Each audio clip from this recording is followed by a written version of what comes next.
Contact extraterrestre avec la planète Meratos.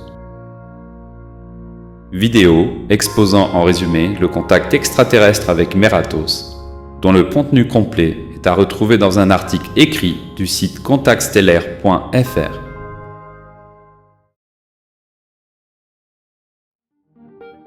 Roselyne Palacio, originaire de Montréal, est née en 1942.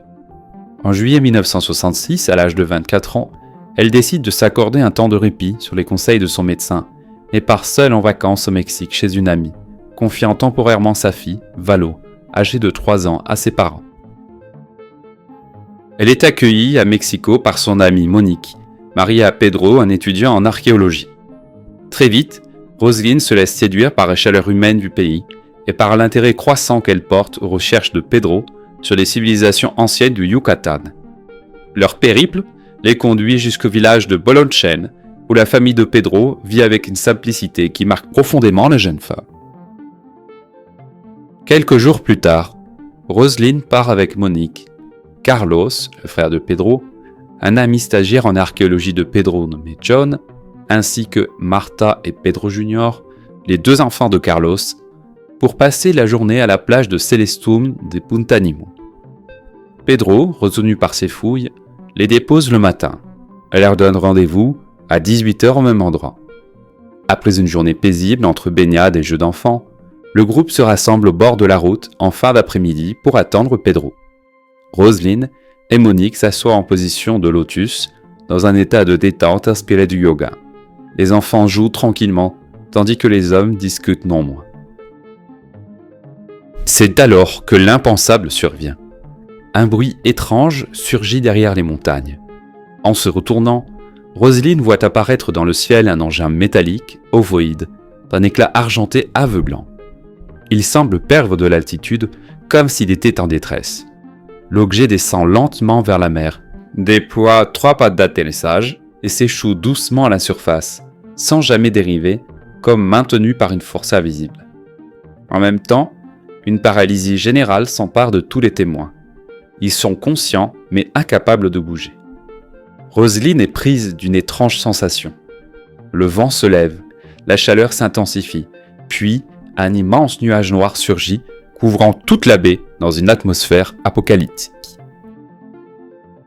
Soudain, un gigantesque vaisseau-mère apparaît au-dessus de la baie, à une altitude si basse que sa masse recouvre tout le paysage visible. L'engin défie l'imagination humaine. Il semble respirer, vivant, monumental, impensable. Dans un grondement sourd, il déploie un faisceau doré qui balaie la mer. L'eau est repoussée sur plusieurs kilomètres, créant une zone de calme absolu. Le petit engin échoué est aspiré par ce rayon et disparaît à l'intérieur du vaisseau. Et dans le même instant, Roselyne, elle-même, est soulevée, toujours en position assise, totalement figée. Elle pénètre dans la lumière. Ses dernières pensées, avant de perdre toute notion du temps, sont pour ses compagnons, restés au sol, qui seront comme figés hypnotiquement durant tout ce laps de temps, mais complètement conscients et témoins de toute la scène. Tandis que son esprit s'efface, elle perçoit une fusion étrange avec le paysage, comme si elle devenait une pierre soumise à l'érosion du vent. Une sensation insoutenable. À travers ses yeux encore mobiles, elle observe ce que son esprit peine à accepter, un phénomène qui efface en elle tous les repères de la culture humaine. À cet instant précis, quelque chose d'irréversible commence. Une rencontre hors du temps, hors de l'espace, avec une intelligence venue d'ailleurs. Emportée dans le rayon doré émanant du gigantesque vaisseau-mère, Roselyne est traversée sans douleur par le faisceau vibrant de particules translucides qui l'emmènent à l'intérieur du vaisseau. Elle se retrouve dans un espace étrange, sans mur ni sol, baigné d'une lumière orangée qui se transforme peu à peu. Son corps, toujours paralysé, se repositionne de lui-même. Elle se retrouve allongée sur une surface souple et translucide, flottant dans une brume blanche. Devant elle, apparaît un cristal suspendu, iridescent, qui projette des éclairs bleus, blancs et dorés. C'est alors que surgissent 3 entités lumineuses. Leur apparence dépasse tout ce que l'imaginaire humain peut concevoir. Les 3 formes lumineuses sont humanoïdes mais éthérées. composé de milliers de particules brillantes, sans nez ni bouche. Ces entités irradient une présence douce et bienveillante. Leurs yeux, d'un marron profond, sont dépourvus de blanc ou d'iris. Ce sont des yeux d'une intensité bouleversante, qui semblent lire jusqu'au fond de l'âme. Roselyne, bien qu'en présence de formes non genrées, sent intuitivement que l'une d'entre elles est féminine. Elle l'appellera « elle ».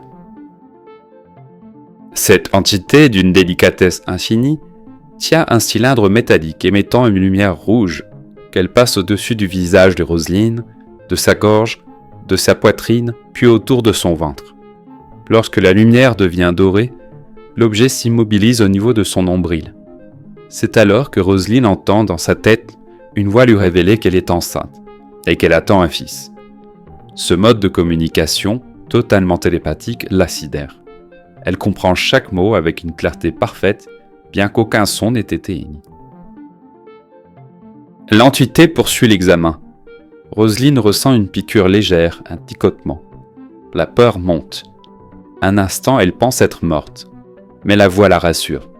Elle n'a pas quitté son corps. On lui explique que le petit vaisseau tombé dans la mer était un appareil de reconnaissance endommagé, qu'ils viennent d'une lointaine galaxie nommée Agni. En approchant de la Terre, un champ de force a été déployé pour récupérer leur engin, exposant les témoins à des radiations.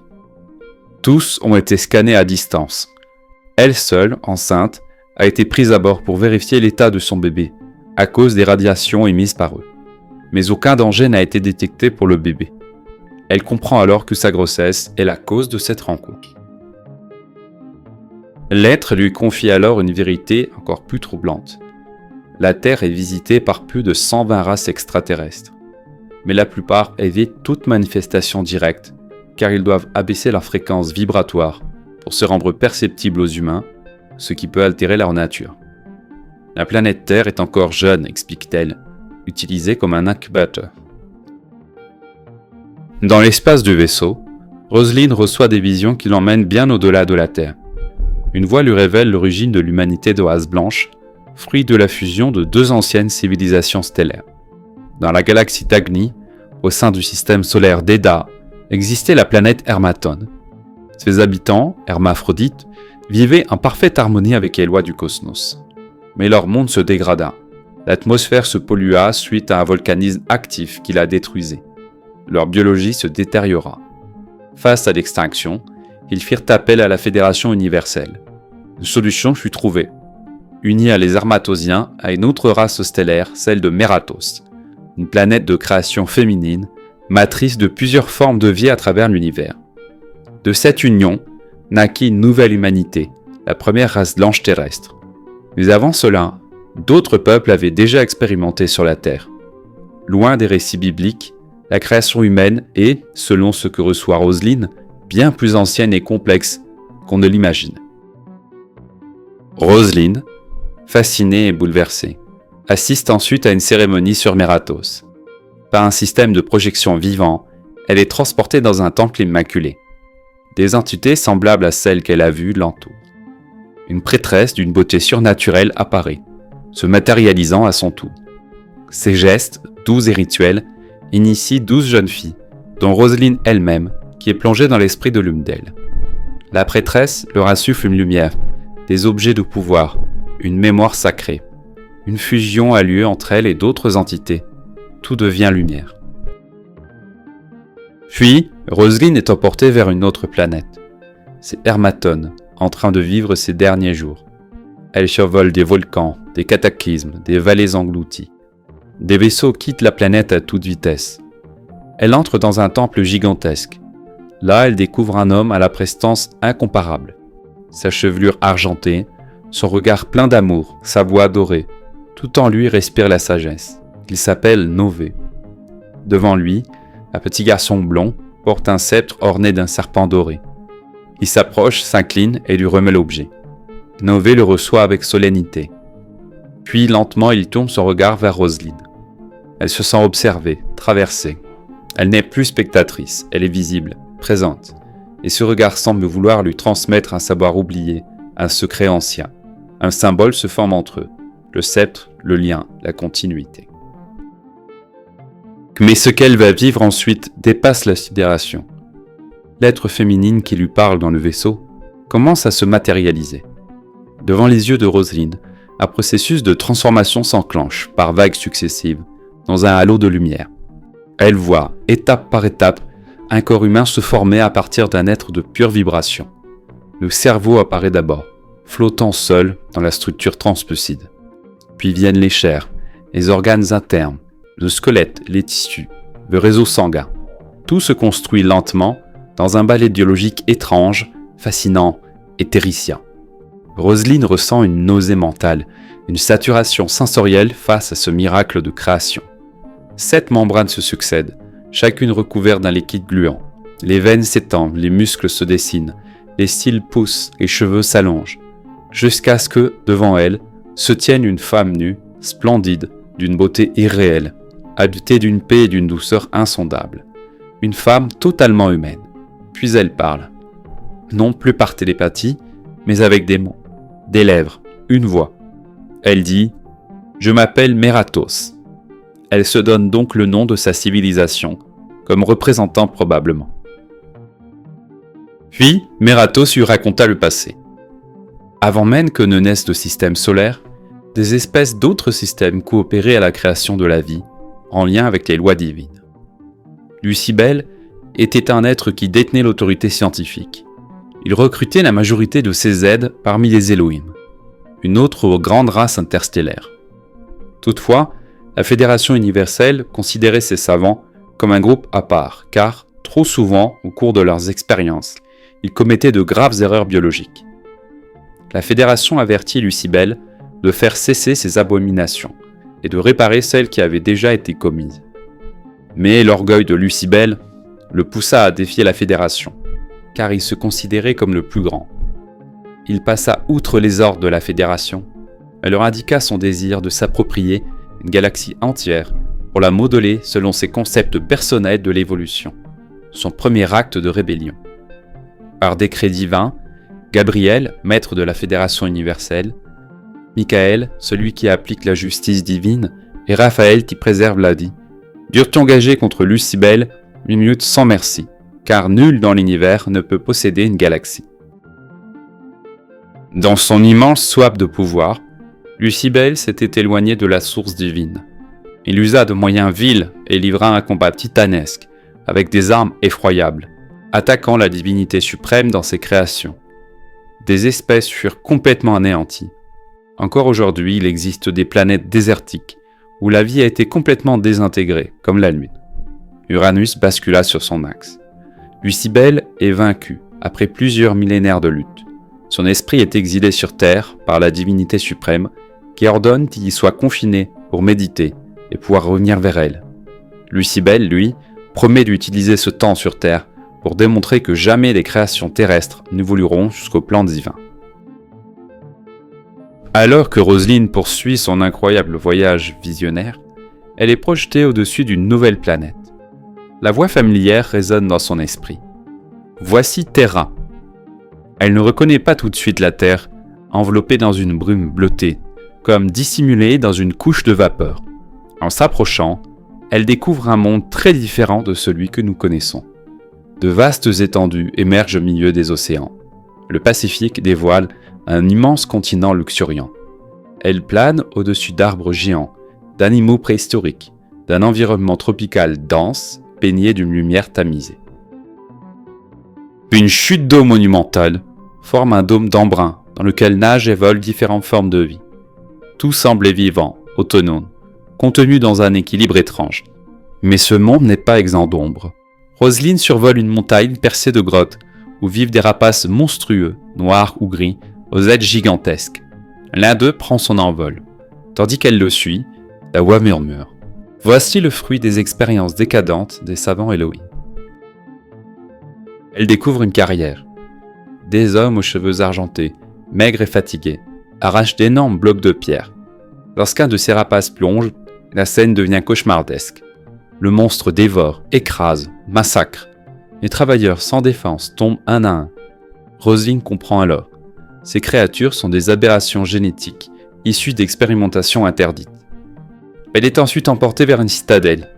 La voix lui dit « Voici la civilisation des bâtisseurs de Mu. » La ville est en pleine activité. Elle observe la forteresse, ses gardes, ses remparts. Une statue trône dans la cour. C'est le rapace destructeur érigé en honneur. Dans la grande salle du palais, deux groupes se font face. D'un côté, des sages au regard grave tenant des parchemins. Ils ressemblent à Nové. De l'autre, une caste dégénérée, monstrueuse. La dégénérescence fut la conséquence des nombreux croisements que les savants Elohim ont faits et de leurs expériences ratées. La scène tourne au drame. La dirigeante, une créature couronnée mêlant des attributs mâles et femelles dans un mélange dégénéré, se moque des sages, les brûle vifs, puis déclenche un massacre. La foule des dégénérés envahit alors le palais, attaquant ceux qui sont à l'apparence normale. Les survivants fuient, traversant la ville pour rejoindre un temple perché sur une falaise. Là, ils sont accueillis par des sages à la peau noire, flottant en lévitation et en méditation, visiblement plus évolués. Mais le répit est de courte durée. Une arme à énergie provenant des forces de la dirigeante pulvérise le temple. Puis vient le châtiment final qui va mettre fin à la civilisation de Mu, dont les forces dégénérées ont pris le pouvoir complet avec toute leur sauvagerie. Depuis les airs, Roselyne voit un immense vaisseau cylindrique. Des sphères lumineuses pleuvent sur la citadelle. Un bombardement terrifiant anéantit tout. Puis, des rayons tranchants abattent les montagnes, provoquant un effondrement du continent. Une gigantesque vague engloutit Mu, effaçant toute trace de cette civilisation. La voix conclut « C'est ainsi que furent corrigées les erreurs des Elohim. Mais la partie émergée qui reste ne connaîtra pas un sort meilleur. » Roselyne comprend alors. Ce qu'elle vient de voir n'est pas une fable. C'est l'histoire cachée de la Terre. Une mémoire ancienne, effacée de la surface, mais gravée dans les archives cosmiques. Les fautes des anciens dieux ont été effacées par le feu et l'eau. La Terre, encore aujourd'hui, porte les cicatrices de ce passé oublié. Après avoir assisté à la disparition tragique du continent de Mu, Roselyne se sent brutalement aspirée dans un tourbillon de lumière blanche. En quelques instants, elle se retrouve transportée dans un tout autre décor. Devant elle s'étend un jardin splendide, baigné par une lumière orangée. Une falaise surplombe l'océan, des haies taillées, des bancs de pierre, des oiseaux aux couleurs éclatantes. Tout respire la paix et la beauté. Deux adolescentes rient sur un banc, les pieds nus, les robes blanches légères flottant dans l'air salin. Mais soudain, Roselyne ressent une vive douleur au cœur. Elle est projetée dans le corps de l'une des jeunes filles. Elle vient de plonger sa conscience dans une vie antérieure. Elle s'appelle désormais Pancale. L'autre jeune fille est Ismaëlie, son amie. Toutes deux vivent dans une institution religieuse appelée le Hara. Roselyne, désormais immergée dans les souvenirs de Pancale, découvre qu'elle revit son passé dans les derniers moments du continent que nous appelons l'Atlantide, mais que ses habitants nommaient Aklan, la mère patrie. Cette terre immense domine un réseau de colonies réparties dans le monde. La Mort, le Nécropan et l'Inkali. Chaque colonie a son empereur et sa capitale, et sa propre culture locale. Les Atlantes, habitants de la mère patrie, dirigent directement ou indirectement ces territoires. Les colonies obéissent toutes au rail suprême d'Aklan, souverain politique de l'ensemble de l'Atlantide, qui est aussi l'empereur de l'île-continent principal de l'Atlantide, Aklan. C'est le Rail 3 qui dirige à l'époque de Pancale. Au cœur de cet empire se trouvait Poséide, capitale administrative et religieuse. D'autres grandes cités côtières, comme Casil au sud-ouest et Korosa au sud-est, témoignaient d'un raffinement artistique et spirituel. Au sud-ouest d'Aklan s'étirait la Mort, un vaste territoire couvert de forêts et riche en ressources minières, allant du Mexique jusqu'à l'Argentine. Cette région restait peu peuplée, et l'on disait que dans les montagnes du Pérou et du Venezuela vivaient d'autres peuples très évolués que les Atlantes eux-mêmes connaissaient mal. La capitale d'Amor est Corbe. Plus à l'est, le Nécropan regroupait les terres des Sherps, comprenant l'Europe de l'Ouest, une partie de l'Afrique du Nord et l'Inde, ainsi que celle des Bers, identifiées comme l'Égypte, l'Arabie, la Chine et la Mongolie. Les Sherps avaient la peau brun mat, tandis que les Bers étaient de petite taille, aux yeux bridés. La capitale du Nécropan est Suerne. Enfin, au nord, l'Inkali représentait une contrée froide, mais hautement spirituelle et politiquement influente. Elle s'étendait du Yukon jusqu'à la Nouvelle-Écosse, englobant le sud des États-Unis et frôlant les frontières du Mexique. À son extrême nord, la région de Galt, alors encore reliée à l'Alaska et à la Russie, conservait une certaine autonomie. La capitale de l'Inkali est Talta. Région plus austère du nord, l'Inkali était tournée vers l'élevage, notamment celui d'une espèce de mammouth appelé le mofa. Dans tout le continent, des animaux étranges, appelés corbex, servaient de monture ou de bêtes de somme, logés dans des écuries appelées talf. La société atlante était fondamentalement patriarcale. Le pouvoir appartenait aux hommes, qu'ils soient empereurs, chefs religieux ou maîtres de maison. Les femmes avaient généralement moins de droits et d'autonomie, à l'exception de celles issues de la haute société, qui pouvaient accéder à l'instruction et à certaines fonctions élevées. L'ensemble de la population était structuré selon une hiérarchie rigide. Au sommet se trouvait la noblesse, formée des familles royales et des élites politiques et spirituelles. En dessous, la classe cultivée regroupait des citoyens instruits, hommes et femmes, majoritairement issus des familles privilégiées. Suivaient les classes laborieuses, composées d'agriculteurs, d'éleveurs et d'artisans. Enfin, à la base de l'échelle sociale, se trouvaient les jeunes esclaves ou domestiques, souvent arrachés aux colonies, notamment aux nécropans et à la mort. Les enfants nobles, destinés à devenir prêtres et traîtresses, sont envoyés très jeunes par leurs parents. Ils ne reverront plus, jusqu'à leur majorité à 20 ans, dans des institutions séparées où ils vivent à temps complet. Selon leur sexe, pour les garçons, sont envoyés dans des xarémones, afin de former des prêtres, et pour les filles, ce sont des haras, en l'instruction de base, puis les terrils, pour celles choisies dans les haras en début d'adolescence, qui recevront une instruction plus avancée. Les sciences occultes étaient enseignées dans ces institutions religieuses. Seules quelques personnes, triées pour leurs capacités, étaient initiées aux sciences occultes. Dans ces centres, on apprenait à maîtriser la télépathie, la lecture des auras, et parfois même la télékinésie pour certains hauts prêtres. Pancale, la jeune Atlante dont Rosaline vivra l'expérience dans sa vision, utilisait ses dons, tout comme son fils Pan, qui apprit seul à faire léviter des objets. La vie spirituelle repose sur le culte de l'Inkal, force divine universelle. Les grands prêtres suprêmes, appelés Inkali, sont exclusivement des fils d'empereurs, ensuite éduqués dans un xarémon. Il y a un Inkali par colonie. Les filles choisies pour porter les enfants qui deviendront les futurs Inkali sont appelées des charalais. Elles sont issues des terrils et sont semble-t-il de la lignée de la famille des empereurs d'autres provinces. Pancale est l'une d'elles, bien qu'elle ne l'apprendra que vers la fin de sa vie. Après avoir été emmenée au terril, elle a le destin d'une charalais.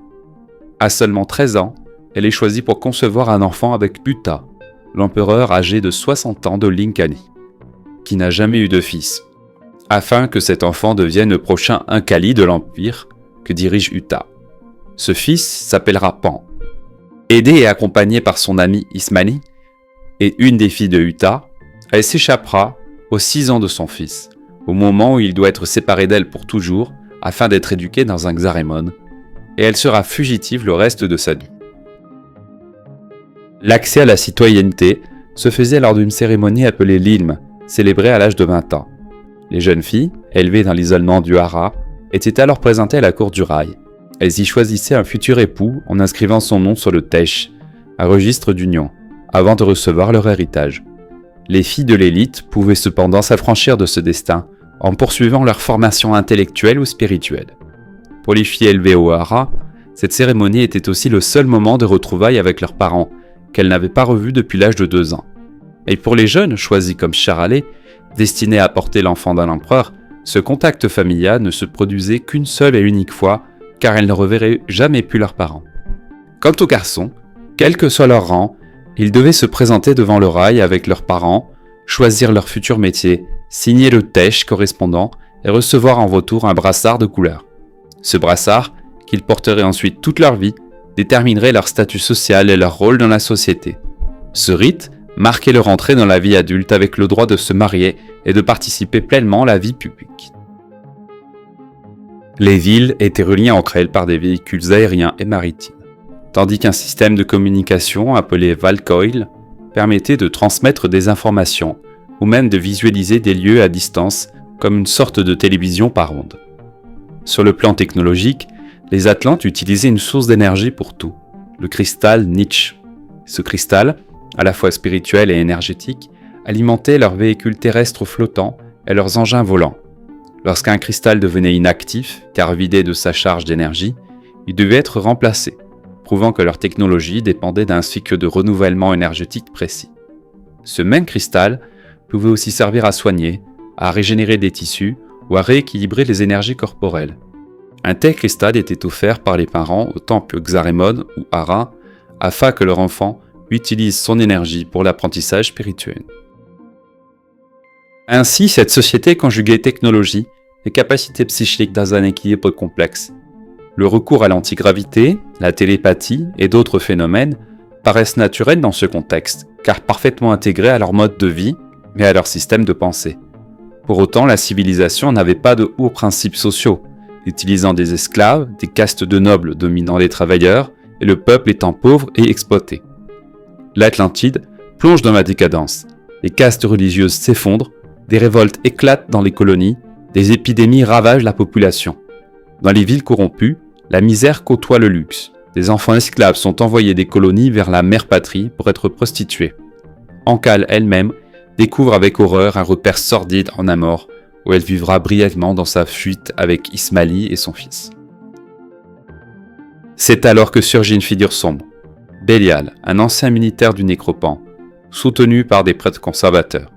Il prend le pouvoir par la force, assassine le grand Ankali du continent principal de l'Atlantide, réduit le dirigeant Raï au silence, l'enferme chez lui, et interdit le culte de l'Ankal. En l'espace de 10 ans, à la tête d'un régime de terreur, il transforme les îles saintes en ruines, impose une surveillance absolue, divinise sa personne et impose la corruption, la violence et l'humiliation sexuelle comme outil de domination. Il envoie des troupes dans tout le continent pour piller et massacrer ceux qui résistent, détruire les temples, laissant ses troupes voler et violer à foison. Et il fait la guerre aux colonies. Une arme à rayon destructrice, utilisant l'énergie du cristal, a été développée et utilisée par Bélial. Elle s'appelle le Tuaoil. Elle est aussi puissante que l'énergie nucléaire, et il s'en sert pour détruire les temples du continent Atlante et faire la guerre aux colonies. De nombreux tremblements de terre ont lieu sur le continent Atlante, et ils sont liés, comme effet secondaire, à l'usage de cette arme par Bélial. Seul l'Inkali résiste, protégé par Uta, et sa fille Sadaim, qui utilise ses dons de clairvoyance pour déjouer les coups militaires de Bélial, dont elle voit la planification en vision à distance. Plus tard, Pan, devenu adulte, revient à Talta en Unkali et s'impose par sa sagesse. Il réforme l'enseignement, unit son peuple, épouse la fille d'un chef rebelle local et finit par réunir les fonctions d'empereur et de grand Ankali qu'il cumule, dans une tentative de restauration de la foi et de la justice. Finalement, le continent d'Aklan disparaîtra quelques années après cela, emportant Pankal et bien d'autres. Le cataclysme engloutira l'île principale de l'Atlantide dans les flots. Roselyne n'en voit pas les détails, mais elle devine que l'usage incontrôlé des armes à rayons par Bélial, le Tuaoil, en est probablement la cause. Les colonies, privées de leur centre, sombreront à leur tour dans le chaos ou la régression. Du côté de l'Inkali, les blessures du passé rattrapent Pan.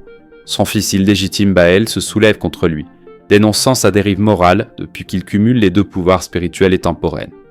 Pan, acculé, le fait exécuter, puis se retire du pouvoir, rongé par le remords. Il termine sa vie dans la prière et le silence. À travers la mémoire de Pankal, Rosine a revécu une civilisation aussi brillante que tragique, où les plus grandes connaissances spirituelles cohabitaient avec les pires dérives humaines. L'Atlantide, loin d'être un mythe, apparaît comme un miroir de notre propre monde, avec ses grandeurs, ses fautes et ses avertissements. À la fin de tout ceci, on lui montre en révélation Tisméali, l'ami de Pankal qui l'a suivi toute sa vie, et l'ami Monique de Roselyne. Adalé, la fille d'Uta, qui s'est suicidée de folie à cause de la perte de son amour achaté, un rebelle, qui a aidé Pankal à fuir et est mort de cela, et la fille Valo de Roselyne. Pan est un homme qu'elle a connu il y a 3 mois. Elle rencontrera plus tard dans sa vie ceux qui furent le Raï 3, achaté, Baël, comme cela lui sera révélé à ces occasions futures. Ce choc émotionnel marque la fin de son expérience visionnaire, la plongeant dans l'inconscience. Roselyne reçoit alors un récit sur la chute du continent Atlan. Après sa disparition, la Terre est frappée par des famines, des maladies et un effondrement général de la civilisation. Les rares survivants perdent peu à peu la connaissance, à l'exception de quelques groupes d'initiés isolés. L'humanité stagne, figée dans la matière, enfermée dans une existence trop longue et peu évolutive. Une intervention devient nécessaire. Des représentants de la Fédération universelle se réunissent pour élaborer un plan. La solution retenue vise à abaisser la couche nuageuse qui entoure encore la planète, afin de laisser passer les rayons directs du Soleil. Cela provoquera un vieillissement accéléré des êtres vivants, mais permettra aussi d'éliminer les formes de vie inachevées. L'objectif est de stimuler l'évolution de l'esprit humain en brisant l'inertie. Le plan est validé à l'unanimité. Les élus des 5 races terrestres, dont Noé, sont avertis. Ainsi débute le déluge. Roselyne assiste à cette scène. L'arche de Noé s'immobilise sur le mont Ararat, et de là renaissent les grandes races humaines. La race noire est engendrée par les descendants de Noé. Des êtres de race jaune sortent des cavernes de l'Himalaya et peuplent les plaines. Les rouges sont installés dans la région de Gant. Les blancs, quant à eux, sont emportés par des vaisseaux spatiaux appartenant à leur créateur. Les êtres à la peau mate, détenteurs d'une connaissance ancienne liée au noyau terrestre, surgissent à nouveau comme une force renaissante. Roselyne comprend alors que la divinité n'a pas détruit ses créations, mais a simplement rectifié ses erreurs, dans un mouvement constant vers une plus grande évolution spirituelle. Elle voit la Terre de très haut, d'abord bleue et blanche, puis traverse à nouveau les nuages pour retrouver sa luminosité familière. Un vaisseau-mère gigantesque apparaît.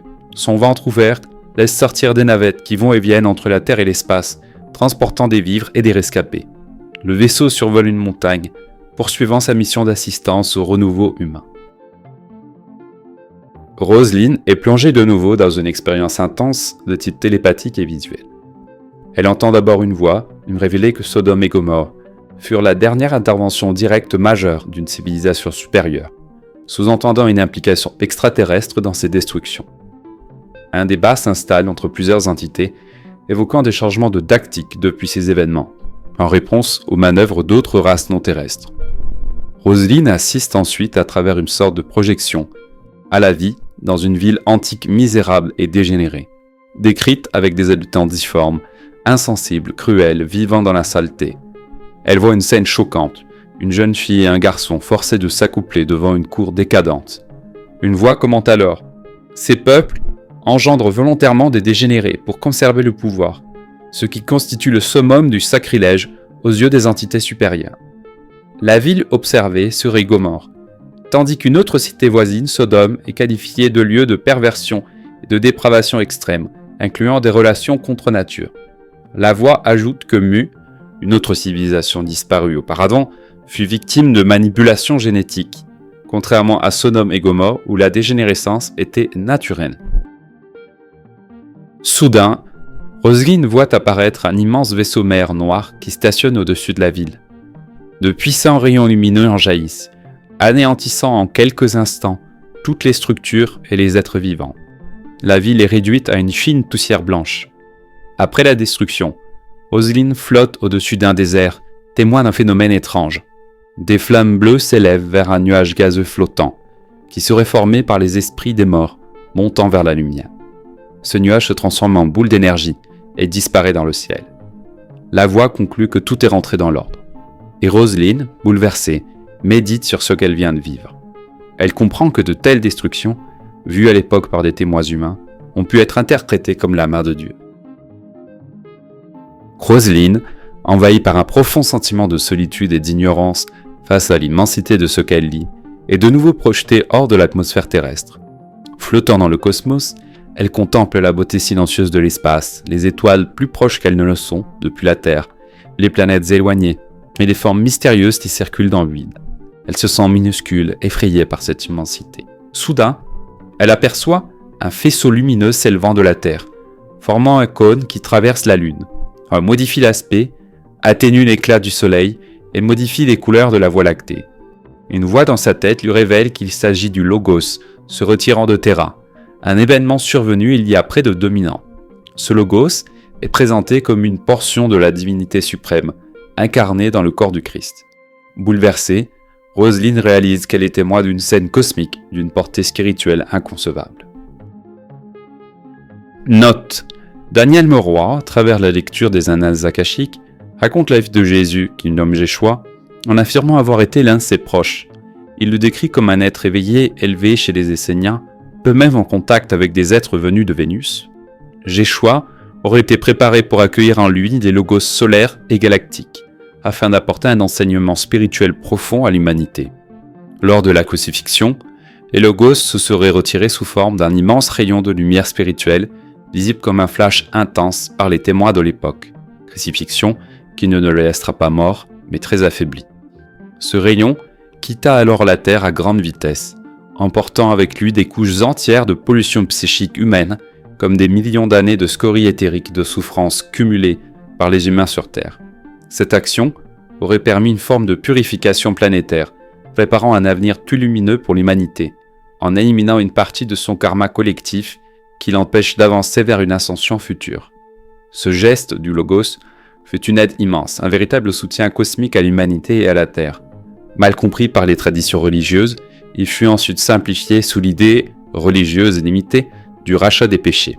Enfin, Daniel Meroy décrit ce rayon lumineux, retournant jusqu'au centre galactique à travers l'espace.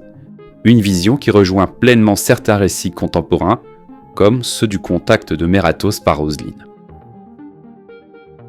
Enfin, Roselyne assiste à une vision saisissante du futur, à travers un écran projetant des images d'événements à venir sur Terre. La voix qui l'accompagne devient monotone, comme une lecture automatisée. Ce n'est plus la femme de Mératos qui parle.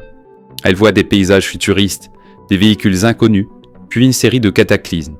La Californie est secouée par de violents séismes le long de la faille de San Andreas, suivi d'un gigantesque raz-de-marée qui rase des villes comme Long Beach, Guadalajara ou Acapulco. La destruction est totale. À ces désastres naturels s'ajoutent des famines, des pénuries, des épidémies. L'opulence disparaît en Amérique du Nord. Les gouvernements perdent le contrôle. Les maladies inconnues se répandent. L'une d'elles, née en Afrique du Sud, affecte le système nerveux et tue rapidement. Elle a été créée comme arme biologique, mais cette origine restera dissimulée au public. Puis la situation mondiale dégénère. Terrorisme nucléaire au Moyen-Orient, effondrement des empires technologiques américains et japonais, séisme dévastateur à New York provoquant l'explosion de la centrale d'Indian Point. Pendant ce temps, la Chine explore la Lune pour y établir une base. Des contacts extraterrestres subsistent mais sont ignorés dans le chaos ambiant. La survie devient quasi impossible sur Terre. Pollution de l'air, famine, maladies, effondrement climatique. Des millions meurent à cause de tremblements de terre liés au basculement de l'axe terrestre prévu dès 1997. Une guerre mondiale éclate, suivie d'un renversement des pôles vers l'an 2000, engloutissant des pays entiers. Entre 1988 et 1998, des groupes d'initiés seront évacués vers d'autres galaxies par des races extraterrestres. Ils reviendront après 2000 pour aider à reconstruire la planète alors réduite à un tiers de sa population. À ce moment, l'humanité saura enfin qu'elle n'est pas seule dans l'univers et rejoindra la Fédération interstellaire. Roselyne voit également des fragments d'avenir concernant ses proches et choisit de garder le silence à leur sujet. À la fin, Roselyne demande si ce destin est inévitable. La réponse est claire. Ce futur est une possibilité liée à l'évolution collective, mais il peut être changé si l'humanité progresse sans s'autodétruire. Pour elle, personnellement, une date lui est donnée, mai 1997, moment où elle devra quitter sa ville pour rejoindre une montagne. Ce souvenir, lui dit-on, lui reviendra en temps voulu. Roselyne n'est pas frappée par les catastrophes annoncées, mais par la détresse de ses proches, comme si elle vivait leur souffrance. Elle sent alors une montée vibratoire en elle, une ouverture de conscience qui l'élève à un autre plan. Elle perçoit un monde parallèle de lumière, d'harmonie et de transparence. Là, elle voit ses deux grands-mères décédées, rayonnantes, comme si elles avaient toujours su qu'elles vivraient cela, qui la soutiennent. Le récit conclut que ces visions ne sont pas une fatalité, mais une ligne temporelle conditionnelle. On voit très bien que ces événements ne se sont pas réalisés, même si certains faits proches ont pu avoir lieu partiellement, les dates étant largement passées. Soit elles ont été modifiées par l'évolution humaine, comme l'a annoncé Mératos, soit elles n'étaient qu'à l'heure destinées à provoquer une prise de conscience, ou une manipulation pour générer des peurs. Le retour dans son corps est brutal. Elle ressent la lourdeur de la matière. Puis une main se pose sur son front. C'est Meratos, l'être féminin. Roselyne pleure sans s'en rendre compte. Meratos lui transmet un message profondément spirituel. L'être humain participe à la création divine à travers la naissance. Donner la vie est un acte sacré, porteur de responsabilités cosmiques. Roselyne pense à l'enfant qu'elle porte, à ses vies passées, à ses erreurs, à son fils disparu de l'Atlantide, Pan, à sa fille actuelle, Valo, qui était adalée en Atlantide. Elle comprend qu'il lui faut maintenant agir avec conscience pour accueillir cette âme avec amour. Une dernière vision l'emplit. Tout est onde, rien ne se perd, chaque vérité crée une forme vivante. Dieu n'a pas une forme unique, il prend celle que nous sommes capables d'accueillir. Toute création vient d'une essence divine. Meratos appelle alors Nové, l'être majestueux qu'elle a vu dans ses visions d'Hermatone. Il apparaît devant elle comme un mage éternel. Il parle d'une voix forte et calme, et dit que l'humanité se répète, créant ce qu'elle est, non ce qu'elle souhaite devenir. Il appelle les âmes conscientes à agir, malgré la peur, pour éviter l'effondrement. Il avertit, les jours sont comptés. Si l'humanité continue à oublier que la pensée crée la matière, elle se condamnera elle-même. Les armes nucléaires pourraient précipiter Terra dans un désastre final. Roselyne s'aperçoit que Meratos a entrepris son processus de dématérialisation et qu'elle redevient graduellement cette forme composée de millions de particules bleutées et argentées. La table sur laquelle elle était allongée se redresse et descend, comme pour s'incruster dans le sol de la pièce.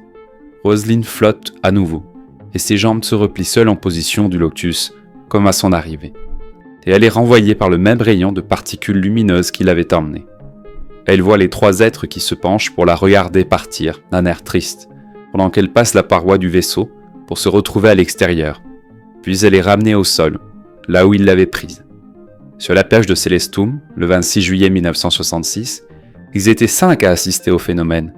Outre Roselyne, il y avait son amie Monique, Carlos, le frère de Pedro, John, un ami américain, et les 2 enfants de Carlos, Martin, 6 ans, et Pedro Junior, 4 ans.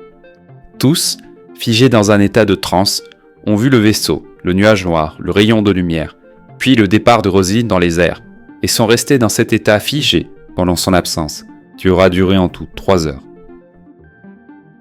À son retour, déposée au sol dans le même faisceau de lumière, Roselyne est méconnaissable. Les autres sont toujours sous le choc. Pedro, le mari de Monique, arrive bien plus tard.